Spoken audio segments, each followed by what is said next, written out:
बिस्मिल्लाहिर्रहमानिर्रहीम। अस्सलाम वालेकुम जी। मैं नजमुल हसन बाजवा हूँ। आज 9 फरवरी है और इतवार का दिन है। कल 8 फरवरी यानी हफ्ते के दिन नाज़रीन कराम, पाकिस्तान तहरीक इंसाफ ने तारीख रकम कर दी है। कल कुछ ऐसा हुआ है, कल कुछ ऐसे मनासिर नजर आए हैं कि जिसके बाद प्रोपेगेंडा करने वालों, जलसे के अंदर खाली जगह देखने वालों, स्पेशल ड्रोन्स ऊपर उड़ाने वालों और स्पेशल बंदे भेजने वालों जिनकी ड्यूटी लगाई गई थी कि यार कोई खाली जगह ढूंढो, कोई खाली कोना नुक्कड़ ढूंढो और तस्वीर बनाओ जिसके ऊपर प्रोपेगेंडा किया जा सके। नाज़रीन कराम, उन तमाम के तमाम लोगों पे ऊपर लगता है अल्लाह की फिटकार पड़ चुकी है। खात्म शुद कहने वाले खामोश हो चुके हैं, जलसे की खाली जगह दिखाने वाले खामोश हो चुके हैं। पीटीआई का जलसा नाकाम तरीन लिखने वालों की जबान में लुकनत आ चुकी है, उन्हें इस बात की तौफीक ही नहीं हो रही है कि हम इसके ऊपर लिखें। बहरहाल कुछ लोग थे जो कल भी प्रोपेगेंडा करते रहे। सुबह जब जलसा शुरू होना था उस वक्त लेकर ऊपर से उन्होंने ड्रोन शॉन चलाए और कुछ दिखाए, जनाब ये देखें खाली जगह। और बात वो जब जलसा का टाइम असल करीब आया ना, वो इतनी बड़ी तादाद में आवाम हो गई कि उनके मुंह के अंदर घुंघरियां पड़ गई। उसके बाद वो बेचारे बोल नहीं सके। लेकिन एक बहस है, एक बहस ने जो है ना वो इनिशिएट हुई कि आखिर सवाबी के जलसे के अंदर लोग कितने थे। उस अज़मा बुखारी की के मुताबिक वो 5, 10 या 100 लोग थे, या फिर लाखों में लोग थे, हजारों में लोग थे। क्या कौन क्या क्या रिपोर्ट कर रहा है, ऐनी शाहिदीन क्या कहते हैं, हुकूमत की अपनी एजेंसियां क्या कहती हैं, हुकूमत के सहाफ़ी क्या कहते हैं, न्यूट्रल सहाफ़ी क्या कहते हैं, एक्चुअली क्या लगता है कि कितने जो लोग हैं। तो ये सारी नाज़रीन कराम फैक्ट्स मैं आपके सामने रखने की कोशिश करूंगा और आपको बताने की कोशिश करूंगा कि कौन कितने फिगर जो है ना वो रिपोर्ट कर रहा है। लेकिन इस वीडियो में दो चीजें मैंने और डिस्कस करनी है। फैक्ट्स और उन चीजों को डिस्कस करने से पहले मैं एक चीज आपको बता दूं। नाज़रीन कराम, कल इस जलसे के बाद मुसद्दका इत्तलात हैं कि व्हाट्सएप मैसेजेस एक दूसरे को किए गए और उन व्हाट्सएप मैसेजेस जो लोग इसको ऑब्जर्व कर रहे थे उसमें बताया गया, उसको उसके अंदर जो है ना वो जो पैगाम रसानियां हुई उसमें स्पेशली खदशात का इजहार किया जा रहा है ताकतवरों की जानिब से। और वो लोग जो इस वक्त साहब इक़्तिदार हैं उन्होंने एक दूसरे को जो व्हाट्सएप मैसेजेस किए हैं वो ये किए हैं कि अब बात हाथ से निकल रही है। एक्चुअली माफ कीजिएगा, एक्चुअली 9 मई के बाद इतना बड़ा इज्तिमा हो जाना, वो उसके बाद ये सबसे बड़ा इज्तिमा, ऑफिशियली सबसे बड़ा इज्तिमा पाकिस्तान तहरीक इंसाफ ने करके दिखाया है। और ये जो एक दूसरे को व्हाट्सएप मैसेजेस कर रहे हैं वो यही कह रहे हैं कि जनाब अब रोक ले इन्हें, अब मोमेंटम बनना शुरू हो चुका है। खास तौर पर जुनैद अकबर वगैरह के आने के बाद जो मोमेंटम बना है वो वो रुक नहीं पाएगा, आप उसको रोक नहीं पाएंगे, आप उसको पकड़ नहीं पाएंगे।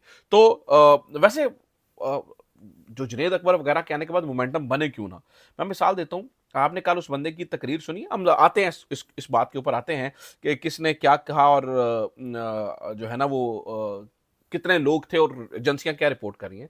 लेकिन उससे पहले देखिए कि ये जलसे का मोमेंटम बनता क्यों नहीं।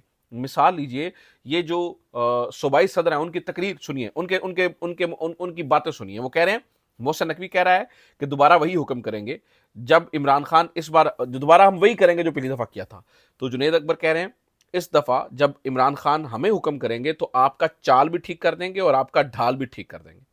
फिर उन्होंने इदारों को मुतनब्बे किया और जुनैद अकबर ने कहा इदारे पाकिस्तान के चाचा मामा मत बने, ये मुल्क मेरा है, ये जमीन मेरी है, आप सरकारी नौकर हैं, आप ये इदारे छोड़कर चले जाएंगे मगर मैं इन इदारों को ऑन करता हूं, मैं यानी कि मालिक हूं इन इदारों का। आम पाकिस्तानी की वो बात कर रहे हैं, बहसियत आम पाकिस्तानी। वो कह रहे हैं जी आपने नौकरियां छोड़कर चले जाना है, आपने सरकारी नौकर हैं, आप ये इदारे छोड़कर चले जाएंगे मगर इन इदारों को मैं ऑन करता हूं।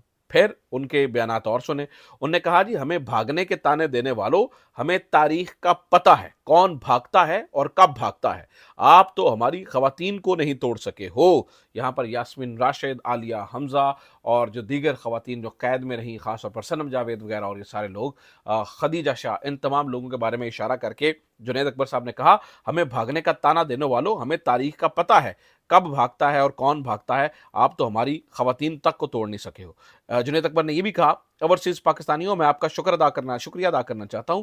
जब कानून की हुक्मरानी नहीं होती अपने रेमिटेंसेस मत भेजिए, क्योंकि ये टैक्स हम अपने इदारों को सरहदों की हिफाजत के लिए देते हैं, लेकिन वो हमारे बेडरूम्स में कैमरे लगाते हैं ताकि हमें ब्लैकमेल करें। तो जुनैद अकबर की स्पीच नाज़रीन कराम ये बता रही है कि वो एक एग्रेसिव स्टांस रख रहे हैं। وہ उनकी स्पीच ये बता रही है कि वो गंडापुर जैसे मामलात, हालांकि गंडापुर साहब ने भी कहा ऐसी रियासत जो हमारा खून बहाए, ऐसे रियासत, ऐसी हुकूमत के ऊपर थू थू थू थूकते हैं हम, इस तरह की बातें उन्होंने भी की।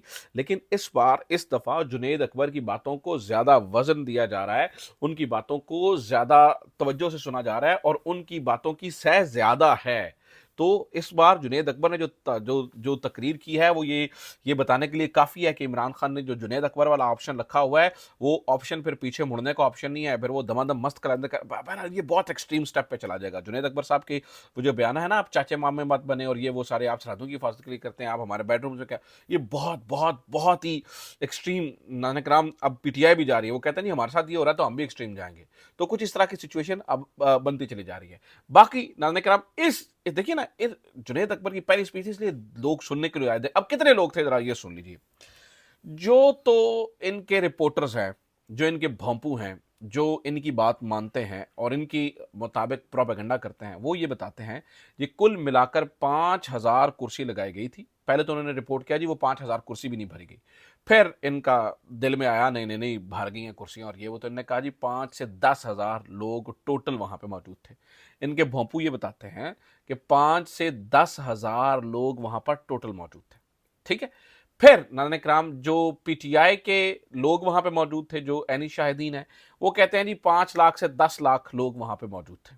जो पीटीआई के एनी शाहिदीन है वो कहते हैं जी, ये कहते हैं 5 से 10 हज़ार, वो कहते हैं जी 5 से 10, मतलब वो बताते हैं जी देखिए यहां पर भी रास्ता, बाहर आप चले जाए वहां पर भी रास्ता।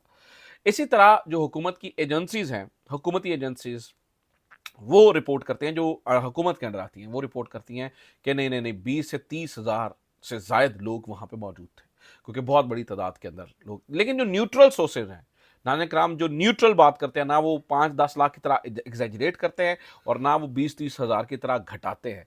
और वो ये बताते हैं कि 70 हज़ार से 1 लाख लोगों के दरमियान लोगों की तादाद वहां पर थी।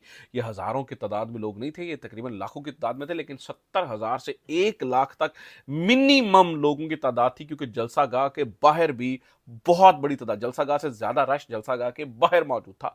बहुत बड़ी तादाद के अंदर लोग आए हुए थे। ठीक है। तो अब ये वहम दूर, आप जरा फैसला कर लीजिए आप किस ग्रुप में फॉल करते हैं, आप उनके ग्रुप में फॉल करते हैं। मैंने लेकिन आपके सामने न्यूट्रल बात रख दी है। वो उनकी सरकारी एजेंसियां उनको बता रही हैं जी 20 से 30 हज़ार लोग थे, वो कहते हैं 5 से 10 हज़ार लोग थे। जो पीटीआई के अपने लोग हैं जो वहां पर मौजूद थे, वो कहते हैं जी 5 से 10 लाख लोग थे। लेकिन न्यूट्रल सोर्सेज जो बताते हैं, जो किसी की बात की तरफ, वो कहते हैं जी 70 हज़ार से 1 लाख के दरमियान बंदा वहां पे मौजूद था। और उन्होंने आज अपना डेमोन्स्ट्रेट किया है, अपनी पावर शो की है। आज उन्होंने, पाकिस्तान तहरीक इंसाफ ने एक्चुअली अपना मसल शो किया है। तो नाना कराम टॉक ऑफ द टाउन है इस वक्त, सवाबी जलसा टॉक ऑफ द टाउन है। हर बंदा इस बारे में डिस्कस कर रहा है और मैं आपको बता रहा हूं कि ताकतवरों के भी जो है ना, वो इधर उधर मैसेजेस जो है ना, उन्होंने इधर उधर जरा शेयर शुरू किए हैं कि ऐ की हो गया थे, डकना पै गया थे, रोकना पै गया था, काम खराब हो गया था, फलाना था, टिमकाना। तो बहुत कुछ ऐसा है जो कि अंडर द कार्पेट करने की कोशिश की जा रही है, लेकिन चीजें चल रही हैं। दूसरा नाज़रीन कराम, कल जो इमरान खान ने आर्मी चीफ को खुला खत लिखा, खुला खत नंबर 2, इस वक्त वो भी टॉक ऑफ द टाउन है। बहुत सारे लोग इस बारे में जो है वो बात कर रहे हैं कि ये इमरान खान ने ये खत लिखने, जब पहला जो लिख दिया था तो दूसरा खत लिखने की जरूरत क्यों पेश आई। नाज़रीन कराम, जराए ये बताते हैं, पाकिस्तान तहरीक इंसाफ के जराए ये बताते हैं कि इमरान खान ने इस खत को लिखकर, उसे कहते हैं ना, हुज्जत एहतमाम की है, ऑन रिकॉर्ड रखना चाह रहे थे। वो हर चीज़ को उन्होंने डॉक्यूमेंट कर दिया है कि मेरे साथ नंबर 1 क्या जुल्म, जबर और ज्यादती हुई। नंबर 2, इसमें उन्होंने कोई रिक्वेस्ट नहीं, कोई मदद नहीं मांगी, कोई ये नहीं कहा, बल्कि उन्होंने 2-3 बातें बहुत ही कैटेगोरिकल की हैं। उन्होंने कहा कि फौज के अंदर कुछ काली भेड़ें हैं जो इदारे को बदनाम कर रही हैं, फौज और अवाम में नफरत का रिश्ता बढ़ रहा है और गैप बढ़ता चला जा रहा है, हमें उस गैप को कम करना चाहिए। और फिर उन्होंने कैटेगोरिकली कहा है जी फौज को अपने सियासी किरदार की तरफ जाना चाहिए, एजेंसीज को पीछे इलेक्शंस नहीं करवाने चाहिए, एजेंसीज का। तो जो कैटेगोरिकल बातें की गई है ना, जो आखिरी पैराग्राफ के अंदर इमरान खान ने की है, पहले तो उन्होंने बताया कि मेरे साथ ये जुल्म हो रहा है, फलां जुल्म हो रहा है, फलां जुल्म हो रहा है, मेरे साथ चीज़ें अच्छी नहीं हो रही हैं, और उन्होंने पूरी अपनी कहानी बताई कि यार मेरे साथ ये ज्यादतियाँ हो रही हैं। लेकिन जो आखिरी चीज़ें हैं वो बहुत ही इम्पैक्टफुल है। اس لیے یہ جو دوسرا خط ہے یہ عمران خان نے واضح کر دیا ہے کہ وہ فوج سے مدد نہیں مانگ رہے ہیں، آرمی چیف سے مدد نہیں چاہتے ہیں، بلکہ وہ صرف یہ چاہتے ہیں کہ آپ حقیقی معنوں میں نیوٹرل ہو جائیے، آپ حقیقی معنوں میں کسی کی مدد نہ کیجیے، آپ حقیقی معنوں کے اندر جو ہے وہ اپنا آئینی کردار میں چلے جائیے اور آپ سیاسی کردار سے باہر ہو جائیں۔ تو عمران خان کا یہ جو خط ہے ناظرین کرام، اس وقت یہ بہت ڈسکس ہو جائے، مجھے لگتا ہے سوابی جلسے سے بھی زیادہ، خاص طور پر پاور کوریڈورز کے اندر زیادہ، کیونکہ اب جب عمران خان بار بار آرمی چیف کو خط لکھیں گے، آرمی چیف کو متنبع کریں گے، آرمی چیف کو انتباہ کریں گے، یا آرمی چیف کو بتائیں گے، یا اپنے حقائق سے آگاہ کریں گے، یا ان کے سامنے انفارمیشن رکھیں گے، یا کچھ چیزوں کی روشنی ڈالیں گے، تو وہ بار بار انٹرنیشنل میڈیا کے اوپر یہ چیزیں ڈسکس ہوں گی، اور جب چیزیں ڈسکس ہوں گی تو کانٹینٹ کیا ہے، متن کیا ہے، وہ ڈسکس ہوگا، اور جب ڈسکس ہوگا تو باتیں ہوں گی بہت ساری جو کہ عمران خان لکھ رہے ہیں، اور وہ انہوں نے سارا ڈیل شیل کا تاثر جو ہے نا اس کو اڑا کے رکھ دیا اس خط کے بعد۔ تو یہ خط یقینی طور پر ناظرین کرام ایک بہت ہی اہمیت کا حامل ہاتھ ہے۔ تو دو چیزیں ڈسکس ہو رہی تھیں، ثوابی جلسہ اور خط، میں نے کوشش کی کہ دونوں کی تفصیلات آپ کے سامنے رکھ دوں۔ امید کرتا ہوں یہ ویڈیو آپ کے لیے انفارمیٹیو رہی ہوگی۔ اپنا خیال رکھیے، خدا حافظ۔